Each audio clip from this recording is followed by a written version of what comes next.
What's up, y'all? It's Savon here with an episode of Books, Bud, and BS. I hope you all are doing as well as you can, given these strange ass times. It's even feeling strange to ask you how you're doing because the answer is probably like, you already know. Just to catch up on me, I'm doing okay. I'm in New York, in Brooklyn, so shit's a little tense up here. You know what I mean? I'm gloved up, masked up. Leaving the house, only go to the grocery store. I used to go to the bodega every day just to get out of the house, even stop going to the bodega. So I'm trying to stay safe. Social distancing like a motherfucker, having Zoom parties and shit, trying to do my part to make sure this thing doesn't get any more bizarre than it already has. In addition to doing my part to try to keep you safe and to keep myself safe, I'm also trying to do what I can to remain sane, right? So in order to remain sane, I've been using my favorite tools. And if it isn't obvious enough, it's the bookage and the buddage. So in terms of the books department, guys, I found a great book. I found a book that I'm so incredibly excited about that I couldn't wait to come tell you because it's been doing a good job at just kind of easing my anxiety and allowing a place to escape to and allowing a world to submerge in, just get lost with. And that book is Girl, Woman, Other by Bernadine Evaristo. Guys, I've been searching for a good book for so fucking long, man. So I've been unmotivated to read because everything I've been reading, I've been putting down because it hasn't been grabbing me. But this book right here is completely different. How did I even find this book? I actually found this book on Goodreads, looking at the people that I stalk on BookReads and seeing what they rate and seeing and reading, synopsis of these books. And then I found this one. Long story short, without giving any spoilers, A Girl, Woman, Other is written by a British author. So the book is about 12 Black modern British women, very different women, very different stories, all told just very beautifully and simply, as complex as some of these stories are. The most interesting thing about these 12 different stories, I think, is that they're all kind of loosely connected. And when you're reading a story, I'm not able to even guess who another story will be about, because it's the other story is about such peripheral characters in the story before that made any fucking sense to you at all. I read it to get what I'm saying, but I mean, the characters are so rich, and I'm wondering if she should even be calling this fiction, because I feel like she's cheating calling this fiction because the characters are so well developed that I feel like she knows these people. Girl, does your auntie know you putting all her fucking business out there in the street for me to read? Because I'm reading about her.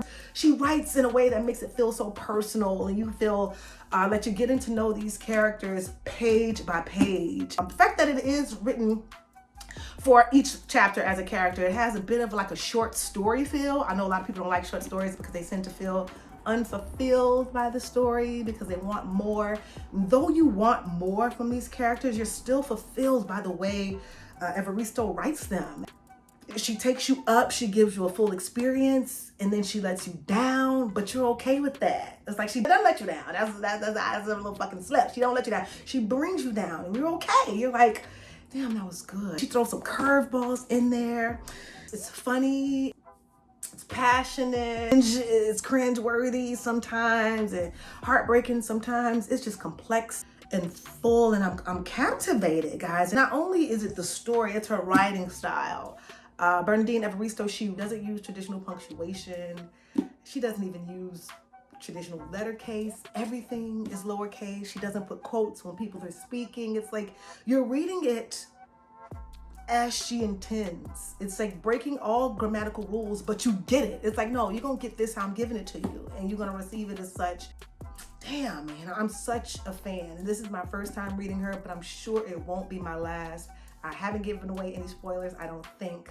But I will say that I am highly recommending you check this book out. I'm already talking about this book, getting ready to start talking more about it over at Facebook, in our Facebook group, Books, Bud, and BS, get this book and then hop on over to Facebook and join the group, because we're going to be talking about this and talking about what the style means. Did the untraditional style affect the way we read the book? Was it a good effect, a bad effect? For me, great effect. I love the lack of tradition in the style, because I definitely think I read this how she wanted me to. I mean, so much so that I could have performed it. Really excited about reading this, kind of nearing the end that usually would give me anxiety, but I'm not anxious at all. Excuse me, I'm so fucking excited. I can't even get the words out. I'm not anxious at all because I already have my next book lined up. But again, Goodreads, did some digging, got another book ready to go. I kind of even shouldn't have showed that yet because I want to hold that down. I put this down. I got another Black author that I'm diving right into. Collection of stories, never read anything by Lisa Cross Smith before. Do it. I'm gonna check out her. After I check out her, I'm on a roll. Feel so good. Got a lot of downtime. So aside from reading and working, I've been watching a lot of TV. Been watching a lot of the flicks and the Hulus and the whoever the fucks. And as I'm watching these, I came across an adaptation. Now, if you're familiar with me and my take on book adaptations, goes a little something like this. I don't really like them. They never measure up to my freaking imagination. I always see it better than you show it to me. So I prefer to rely on what I've seen more than what you've shown, because my version is better. That is my general consensus with the adaptations. I was forced, though, recently, given all this downtime, to give another adaptation a shot. About this adaptation, I knew I did not want to watch this. I knew, for the simple fact that I didn't have very bright opinions or very like raving reviews about the book. I thought the book was flat.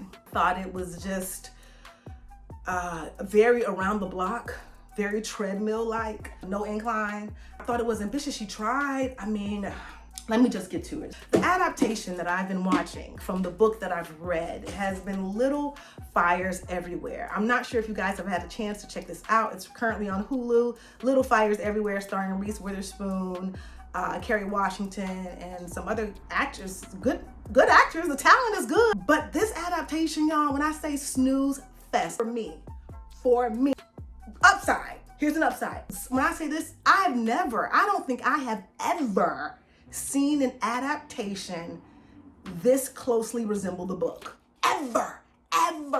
The screenwriter literally kind of went page for page, maybe quote for quote, and just mapped the script out. And I don't know that was a good thing for you to do, boo. You might have taken some creative liberties to give this a little zhuzh, because Fires Everywhere is giving me little bore everywhere. I'm bored out of my mind. I find myself watching it almost as a task just to see it match the book. I feel obligated. I don't like the way I'm feeling even checking this out. Carrie, love you, boo. You're giving me the pain face. I need you to switch up the pain face.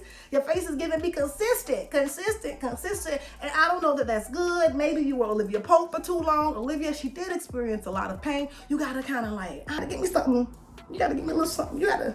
And I fucks with you, Carrie, the long way. Try something different. We're not. I've been also smoking that good. So of course, I mean, you know me by now. As I'm reading and watching, I'm also blazing the bush, because I likes the bud with my books while I'm bullshit. So what have I been smoking on? I've been smoking on some of everything, y'all, because I have a lot of time to try a lot of different shit. Platinum, Purple Haze, Gorilla Glue, Girl Scout cookie. I've been smoking a lot of different shit. What I'm about to smoke now, old trusty Gorilla Glue. Gorilla Glue is a hybrid that kind of gets a bit of a rap, because it's not necessarily for the novice smoker, because Gorilla Glue kind of does exactly what it implies, and it'll glue your ass to the couch. If you're not looking to be glued and you're not used to what the glue do to you, you might not want to try it. I love Gorilla Glue. It takes me up and it brings me down and coasts me out real nice. I tend to get chatty on the onset of glue. Sometimes a glue, you can get a strain that's a little more indica dominant. Sometimes you get a strain that's a little more sativa dominant. The thing about me is it doesn't matter. I can have an indica and go out to a party. I can have a sativa and go to sleep. Yeah, I don't allow it to glue me generally. I generally smoke and have a fucking blast. I encourage you to do the same. Get you some Gorilla Glue to accompany you as you're booking and you're budding and doing all the other bullshit. Obvious bullshit right now is that life is throwing us more unpredictable than we're probably used to. I gotta tell you though, there is a part of me that oddly appreciates the forced pause that we're having. I think it's giving us the space to create a new order of importance, giving us a space to get out of a rat race for a moment. It's giving us a space to kind of just be. And I think some fruitful things can come from that space. At least I hope. I'm gonna fire this up. I gotta make sure my damn landlord ain't outside, because she sees the smoke going out of the window. She tells me that she thinks that the building is on fire. You don't think that, because she says my neighbors complain about my smoke. They don't. Fire this, fire this, fire this, fire this Gorilla Glue. First toke of the day. Why? Because I've been trying to be productive and I find this to be a little bit of a treat, so I hold it off to the end. So in the meantime, guys, meet me over at Facebook so we can talk a lot more about Girl, Woman, Other, because there's so much more to discuss. There is a Cut Your Pearl story in there that I just passed. Girl, boy, other. Let's talk. Check us out over there. We're talking Little Fires Everywhere too. No, we're not. That was a laugh in the pits. I'm not talking about that book. Guys, back like I never left. Fine.